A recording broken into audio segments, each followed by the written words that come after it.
આજના જુવારના વડામાં બે એવી સ્પેશિયલ વસ્તુ ઉમેરીને કંઈક અલગ જ ફ્લેવરના આ વડા આપણે તૈયાર કરવાના છીએ, જે બને છે એકદમ જ ટેસ્ટી. અને જુઓ બન્યા છે ને એકદમ જ ક્રિસ્પી અને ખાવામાં જરા પણ કોરા ન લાગે એવા અંદરથી એકદમ જ સોફ્ટ બને છે. જય શ્રી કૃષ્ણ મિત્રો, કેમ છો તમે બધા? હવે સાતમ આઠમ આવે એટલે આપણા દરેકના ઘરમાં અલગ અલગ પ્રકારના વડા તો બને જ. તો આજે આપણે બનાવી લઈએ જુવારના એટલા બધા ટેસ્ટી વડા કે તમે બધા જ વડા ભૂલી જશો, અને તે પણ બધી ટિપ્સ સાથે. અને જો હજી સુધી તમે મારી ચેનલને સબસ્ક્રાઇબ ન કર્યું હોય તો જરૂરથી કરી લેજો, અને નવા વિડીયોઝના નોટિફિકેશન મળે તેના માટે બેલનું આઇકન જરૂર દબાવજો. અને જો આજનો આ વિડીયો પસંદ આવે ને તો તેને એક લાઈક કરી દેજો, તમારા ફ્રેન્ડ્સ અને ફેમિલીમાં શેર કરી દેજો. તો આપણે આજે જુવારના લોટના વડા એકદમ જ અલગ અને સ્પેશિયલ રીતે બનાવવાના છીએ. તેના માટે આપણે આવી રીતે કોઈ પોળું વાસણ લઈ લઈશું, અને આપણે આમાં ઉમેરવાના છીએ અડધી વાટકી દહીં. આ એકદમ જ ખાટું દહીં છે. તમે જ્યારે વડામાં ખાટું દહીં વાપરો છો ને તો એના લીધે વડા એટલા બધા ટેસ્ટી બને છે, સોફ્ટ પણ બને છે અને સ્વાદ ખૂબ જ સરસ આવે છે. તો બને ત્યાં સુધી ખાટા દહીંનો ઉપયોગ કરવો. હવે એમાં 2 ચમચી જેટલો સમારેલો ગોળ છે. જો તમારી પાસે સમારેલો ગોળ ન હોય તો તેને તમે ખમણી લો કે મારી લો. હવે સૌથી પહેલા આપણે આ ગોળ અને દહીંને સરસ રીતે મિક્સ કરી દઈશું, કેમ કે જો આમાં જ આપણે બધા મસાલા કરી લઈશું ને અત્યારે તો પછી ગોળની કણી રહી જશે. એટલે સૌથી પહેલા ગોળને આપણે સરસ રીતે મિક્સ કરી લઈએ. અને થેપવાની ઝંઝટ વગર બાજરીના વડાની રેસીપી પણ છે મારી ચેનલ પર, તો તે તમે હજી સુધી ન જોઈ હોય ને તો તે પણ જોજો. અને સાતમ માટેની ઠંડી થાળીની રેસીપી પણ શેર કરી છે, તે પણ જોવાનું ન ભૂલતા. ગોળ મિક્સ થઈ ગયો છે, તો થોડા ઘણા આવી રીતે નાના રહી ગયા હોય ને કણ, તો તે તો પછી મિક્સ થઈ જશે, તેનો વાંધો નથી. હવે આપણે આમાં બીજા બધા મસાલા પહેલા કરી લઈએ. તો અહીંયા મેં 2 થી 3 મરચા અને અડધા ઇંચ આદુની પેસ્ટ કરી લીધી છે, તે ઉમેરી દઈશું. અડધી ચમચી અજમો છે. અજમો છે એ પાચનમાં મદદ કરે છે, એટલે અજમો જરૂરથી ઉમેરવો. હવે અહીંયા 2 મોટી ચમચી તલ ઉમેર્યા છે. હવે અહીંયા 1 મોટી ચમચી મેં કસૂરી મેથી લીધી છે. મારી પાસે આટલી જ કસૂરી મેથી હતી, ખતમ થઈ ગઈ હતી. જો તમારી પાસે હોય ને તો 2 કે 3 મોટી ચમચી તો જરૂરથી ઉમેરજો, તેનો સ્વાદ ખૂબ જ સરસ આવે છે. તો આપણે હાથોની મદદથી આ રીતે ક્રશ કરીને ઉમેરી દઈશું. આપણે આમાં લીલી મેથી હોય તો તે પણ તમે નાખી શકો છો, અડધી વાટકી જેટલી. થોડીક હિંગ ઉમેરી દઈશું.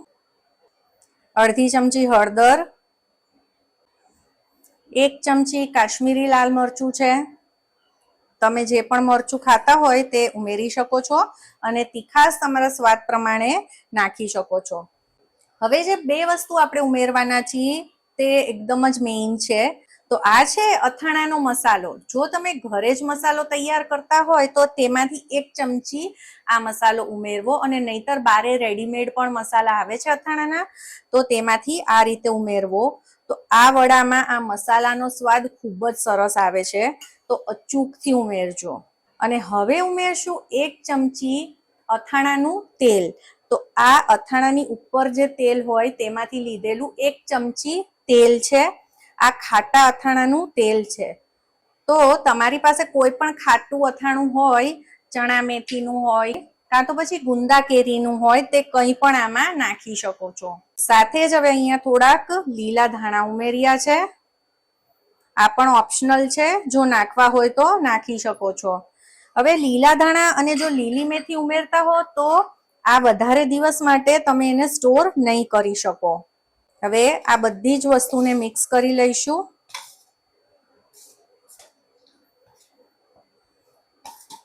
હવે જો અત્યારે આપણે આમાં એક વસ્તુ નથી ઉમેરી, અને તે છે મીઠું. હવે ઘણી વખત શું થાય છે કે આપણે આમાં મીઠું નાખી દઈએ તો ઓછું હોય તો વાંધો નથી, કે આપણે ઉપરથી બીજું નાખી શકીએ, પણ જો વધારે થઈ જાય તો પછી સ્વાદ જ આપણો વડાનો બગડી જાય. એટલે આપણે આમાં લોટ ઉમેરીશું ને પછી એ પ્રમાણે જ આપણે એમાં મીઠું ઉમેરીશું. તો હવે બધી જ વસ્તુ મિક્સ થઈ ગઈ છે સરસ રીતે. તો હવે આમાં આપણે 1.5 કપ જુવારનો લોટ ઉમેરવાનો છે. જુવાર આપણા હેલ્થ માટે બહુ જ સારો હોય છે. જેમ બાજરીનો લોટ હેલ્ધી છે તેમ જુવારનો લોટ પણ ખૂબ જ સારો હોય છે. જુવારના લોટમાં પણ બાજરાના લોટની જેમ ગ્લુટન નથી હોતું, તેથી કરીને તે બાંધવામાં થોડી તકલીફ પડે છે. એટલે આપણે આમાં 2 ચમચી ઘઉંનો લોટ ઉમેરીશું, વધારે નથી ઉમેરવાનો. અને સાથે જ વડા આપણા એકદમ જ ક્રિસ્પી બને એના માટે 2 ચમચી સૂજી ઉમેરીશું. તો આ બંને વસ્તુ થોડીક જ ઉમેરવાની છે આ જ પ્રમાણમાં. અને હવે આપણે આમાં મીઠું ઉમેરી દઈએ. આચાર મસાલામાં પણ મીઠું હોય છે એટલે મીઠું ધ્યાનથી ઉમેરવું. તો અહીંયા મેં 1/2 ચમચી મીઠું ઉમેર્યું છે. વડા એકદમ જ ખસ્તા બને તેના માટે થોડુંક મોણ પણ ઉમેરીશું. તો 2 ચમચી જેટલું મોણ ઉમેર્યું છે. હવે બધી જ વસ્તુઓને મિક્સ કરી લઈએ. હવે પાણી આપણે નાખવાની જરા પણ ઉતાવળ નથી કરવાની. પહેલા એકદમ જ સરસ રીતે આ બધી જ વસ્તુઓને આપણે કમ્બાઈન કરી લઈશું. કેમ કે આપણે દહીં પણ ઉમેર્યું છે અને તેલ પણ છે, એટલે થોડીક વાર પછી જ આપણે પાણી ઉમેરીશું. તો જુઓ, હવે આપણે બધી જ વસ્તુઓને સરસ રીતે મિક્સ કરી લીધું છે. તો આ રીતનું આ મિક્સચર તૈયાર થઈ ગયું છે. હવે આપણે આમાં થોડું થોડું પાણી ઉમેરતા જઈશું.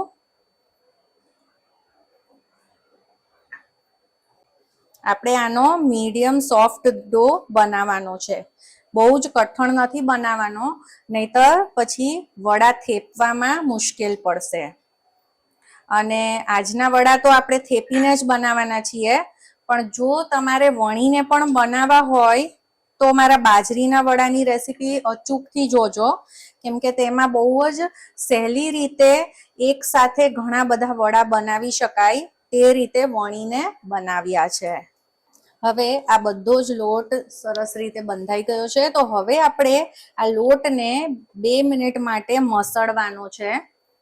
જેમ ઘઉંના લોટમાં ગ્લુટન હોય છે તેવી જ રીતે જુવાર ને બાજરીના લોટમાં ગ્લુટન નથી હોતું. તેના લીધે તેમાં તે ચીકાશ નથી હોતી, અને એટલે જ વડા થેપવામાં જરા પણ આપણને તકલીફ ન પડે તેના માટે આપણે લોટને એકદમ સરસ રીતે મસળી લઈશું. તો આપણે લોટને મસળી લીધો છે અને આ રીતે હવે તમે જોઈ શકો છો કે આ એકદમ જ સ્મૂથ થઈ ગયો છે અને આ સેમી સોફ્ટ લોટ તૈયાર થઈ ગયો છે. હવે આટલો લોટ બાંધવામાં લગભગ આ કપ જેટલું પાણી વપરાણું છે ને 1 ચમચી જેટલું જ વધ્યું છે. હવે આપણે આ લોટને કોઈ પણ વાટકામાં રાખી દઈશું જેથી કરીને તે સુકાય નહીં. જો તમે એકદમ જ ઓછી મહેનતે આ વડા તૈયાર કરવા માંગો છો તો પછી તેને વણીને જ બનાવો. તેના માટે આ રીતે મોટો લુઓ લઈ લઈશું અને પછી તેને વણી લઈશું. અને પછી કોઈ પણ કૂકી કટર ની મદદથી તેના નાના નાના સર્કલ કરી પછી તેને તળશું. પણ આજે તો આપણે આને થેપીને જ તૈયાર કરવાના છીએ. તો ચલો જોઈ લઈએ કઈ રીતે.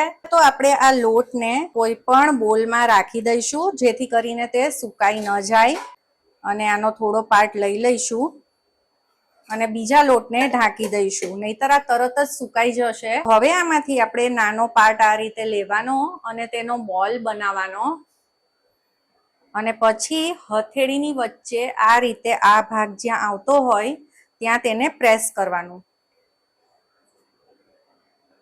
જેમ ગોયણા આપણે તૈયાર કરીએ છીએ તે જ રીતે, પણ આ બાજુ કિનારી વધારે પાતળી પ્રેસ કરવાની. આ જ રીતે આ હથેળીની મદદથી અહીંયા પ્રેસ કરવાનું છે.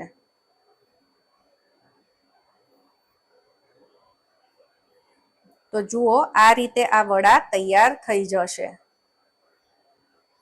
તો આવી જ રીતે આપણે બધા વડા તૈયાર કરી લેવાના છે. જો તેની કિનારીઓ ફાટે તો ચિંતા કરવાની જરૂર નથી, કેમ કે આ ઘઉંનો લોટ નથી એટલે કિનારીઓ ફાટશે પણ ખરી. તો હવે આ રીતે આ બધા જ વડા આપણે તૈયાર કરી લીધા છે. તો તો લગભગ આ 2 પ્લેટ ભરીને વડા તૈયાર થયા છે. તો તમે જોશો તો આ રીતના મેં પાતળા પાતળા વડા બનાવ્યા છે. હવે આપણે તેલ ગરમ મૂકી દઈશું અને આ બધા જ વડાને તળી લઈશું. હવે આ તેલ એકદમ ગરમ થઈ ગયું છે તો આપણે થોડા થોડા વડા આમાં એડ કરીશું. એક બેચમાં લગભગ 7 થી 8 વડા નાખીશું. ફ્લેમને ધીમી કરી છે એટલે શું કે વડા સરસ રીતે તળાય. હવે વડા નાખ્યા પછી આપણે એને થોડીક વાર માટે એમ જ રહેવા દઈશું. જારાથી આપણે તેને હમણાં કંઈ પણ કરવાનું નથી, હલાવવાના નથી. એક વખત તેલ આવી જાય અને વડા એડ કરીએ પછી થોડીક ફ્લેમને લો જ રાખવી, જેથી કરીને વડા અંદર સુધી સરસ રીતે ફ્રાય થાય ને કૂક થાય.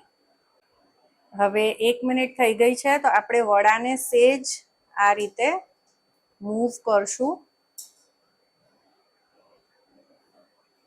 જે રીતે છૂટા પણ થાય થોડાક. અને હવે ફ્લેમને પાછી થોડીક આપણે હાઈ કરીશું. હવે આને ફ્રાય થવા દઈશું. હવે વડા ધીમે ધીમે ઉપર પણ આવવા લાગ્યા છે, તમે જોઈ શકો છો.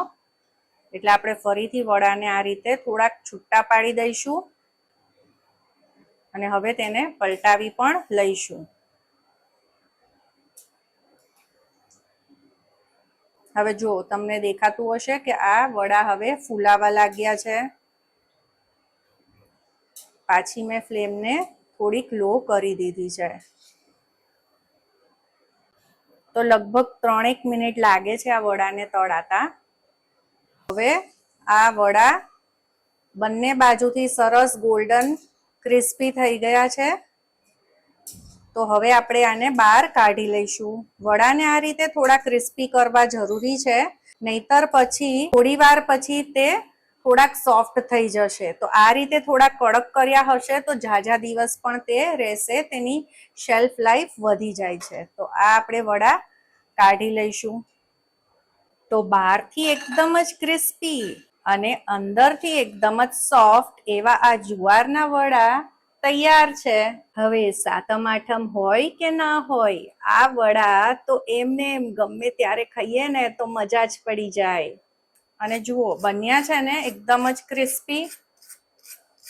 આજની આ રેસીપી જો પસંદ આવી હોય તો તેને લાઈક કરી દેજો, તમારા ફ્રેન્ડ્સ અને ફેમિલીમાં શેર કરી દેજો અને મારી ચેનલ ચાર્મીસ ગુજરાતી રસોઈને જરૂરથી સબસ્ક્રાઈબ કરજો. બધાને જય શ્રી કૃષ્ણ.